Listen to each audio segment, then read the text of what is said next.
Okay, what challenges do urban plants have? The urban landscape is actually a very difficult place for us to grow plants and for plants to settle in and survive and thrive, because what we really want them to do is thrive and not just survive. These sites are disturbed. We've taken off the natural landscape and we've built houses. We've built roads and sidewalks and compacted the soil by building houses and putting equipment on it. We compact the soil when we run a mower on things. We have restricted root zones in the hell strip of the tree lawn. The plants are not necessarily properly planted. Homeowners don't know how to care for them. So these are very challenging environments for a lot of our plants, particularly our trees. We have buildings. Every year we remove the leaf litter. We send it off to somebody else's compost pile, the city's compost pile. We often don't let the grass clippings decompose. We take those with us as well. There's competition between plants that are not used to being together because we've forced them into an environment where they're competing with their neighbors, but those are not the neighbors that they evolved with. Those are not the communities that they evolved with. And we're asking a lot of these plants when we do these sorts of things, and then on top of everything else, we have human activities such as children playing in the yard. We have backyard barbecues. We have gatherings. We play with the kids in the yard. We might have dogs or things like that get in the yard. So there's a lot of things that these plants are dealing with that they are not used to from a nature or a natural perspective. We have several different types of urban landscapes. Neighborhoods, that's pretty much what you see around you on a regular basis. Industrial parks, where you probably have fewer plants. You might have a few trees, maybe a couple of plants up against an entranceway, large swaths of lawn perhaps, large parking lots surrounded by little bits of lawn. Parkways, parks and things like that where kids can go and play. And our recreational fields. We're really going to talk about neighborhoods, and that's about it. All of the other areas have very similar challenges to them, but you might not have as intensive challenges as we do in our suburban and urban neighborhoods. When you go to build a development, what do? You clear all the trees out, you bring in the heavy equipment, you move all the earth, you flatten it all out, you clear all the trees out, you remove all the topsoil, and you take it away. We level the terrain, and we flatten everything out. Then we start digging holes for basements. And the further you go down, that soil just gets piled on top of things and then it gets graded out. So the worst soil, which is the soil that's down at the bottom of the basement, you dig down 8, 10, 12, 15 feet, and that soil, it's barely soil at that point, is now what's on top of your yard. So you have the worst soil on top of the yard, and that's what we are expecting our trees and our perennials and our shrubs to be able to grow in. A lot of the things that happen in an urban environment, roads, sidewalks, patios, maybe a hot tub or fire pit, those things require compacted soil. You can't put a road on a loose soil. It has to be a heavy compacted soil. So they bring in the heavy equipment to do these sorts of things. They bring in the heavy equipment to grade things out, but trees don't like that. You can't guarantee, if you're the landscaper, that the homeowner has purchased their topsoil back. In many cases they don't, or they don't know to. Then we start throwing in things like irrigation, entertaining areas, patios, decks, walkways, garages. All of those things we add on to our residential properties. Take a look at this. This is pretty much a standard suburban neighborhood. They've cleared the entire area. If you look really, really close, you can see some small trees planted in there. What kind of conditions do those trees have? The soil is compacted. They haven't been given a whole lot of root zone to grow in. And we're going to pile salt and things like that on top of them when it gets to wintertime. If you look at the foundation plantings, not a lot of these have foundation plantings. I do see some fences and things like that. So if we look around the buildings, those plants are not going to fare a whole lot better. They might have a little bit more space to grow, but not a whole heck of a lot. So what does this mean for our plants? These plants are given supposedly permanent homes under the worst possible conditions.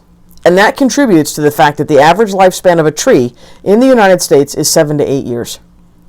If you talk to an urban forester in a large metropolitan area, say a Chicago or New York, they're ecstatic if they get 10 to 15 years out of any of their street trees before considering that they have to replace them. Not because the trees have gotten too large, but because the trees have gotten too sickly to continue to grow in those areas, or in fact they've died.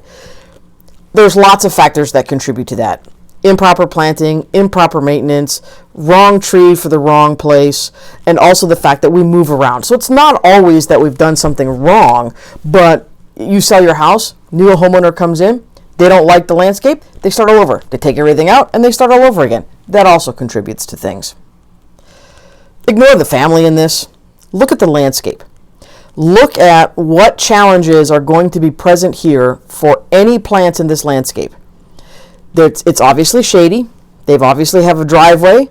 The house and the conditions of the house, sun, shade, east side, west side, north side, south side, all of that is going to contribute to challenges that those plants are going to have. Now, this is obviously a southern landscape. If I look at that grass, that's a southern landscape. But if this were in the north, you're going to throw on de-icing chemicals on top of that. You know, a lot of things that perhaps southern plants don't have to deal with.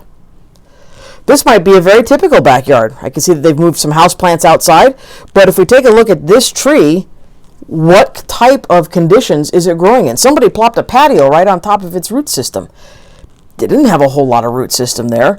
We're mowing that on a regular basis. We probably have children. We may have another building here that was installed. I can see another building in the back that was installed, so that's going to contribute to soil compaction and other possible challenges for all of these plants. Look at this area right here. It's not very large. We haven't even given them a large area to make a permanent home. This is a beautiful patio, and I love the containers. Actually, the plants look pretty healthy here. So we've done some appropriate plant choices. But if we take a look at these areas right here, and right along the sides of the house here, how much room have those plants been given? Is anything leaching from the base layers into the soil around that? We also often use limestone fines for our base layers for our patios. Well, that's going to leach limestone into the soil and raise the pH. We're not trying to raise the pH. We don't want to raise the pH. In fact, we want to lower the pH. It doesn't leach a whole lot. It doesn't leach very far, but it is leaching. That's yet another challenge that plants have to deal with. I'm not at all advocating for not doing these things. I'm not saying don't build houses, go live in a tent someplace. I'm not saying don't build a patio or don't build a garage. What I'm saying is every time you do these things, you need to consider the impact that it's having on the environment for the plants and ensure that you're creating the best possible environment that you can. There's a classic hitchhiker thumb. Okay, first off, stop doing this. Just don't. This is another one of those situations I'm going to haunt your children's children forever. But look at the environment that these plants have. We can see that we're struggling right here with the lawn. I can see some patches over here where the lawn is struggling. We can see the mulch. I don't see a flare right here, so it's a fairly thick mulch pile. I can see, yes, these are very narrow plants, so that may be appropriate there. But these plants have been planted into a large area of mulch. Who knows what the drainage is like? At least the yard is graded away from the house at that point. We haven't added to that. But think of the types of struggles that plants in this sort of situation can have. And this is a very classic style or common style of landscape planting. Here we've done something a little bit different. Here we've added a gravel drainage area. This could be a walkway for maintenance. This could be somebody liked the appearance of this. This could be that we actually live in an area where there's a lot of water and we're trying to drain things underneath the ground. So that's another possibility that we might have here. What about these little guys? What challenges are those guys going to have? Too much water? Not enough water? Too good a drainage? Perhaps. Now, can we choose plants that are used to growing in those conditions? Of course we can. But think about all of these guys back here.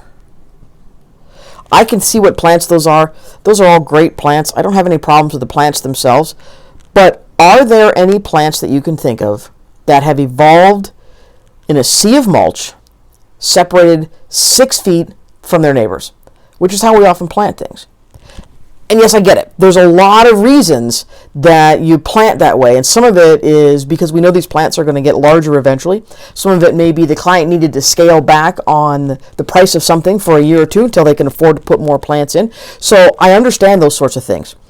But when I see landscapes that are 5, 6, 7, 8, 9 years old, and they're still 6 feet or 4 or 5 feet apart from individual plants, those are plants that are struggling. Plants evolved in communities with other plants, and yet we insist on planting them 6 feet apart in 3+ inches of mulch, and plants are just not used to that. So oftentimes we're contributing to our own struggles when it comes to plants. Again, please don't take this as me saying don't do these things. Well, I mean, don't put 6 inches of mulch on your plants.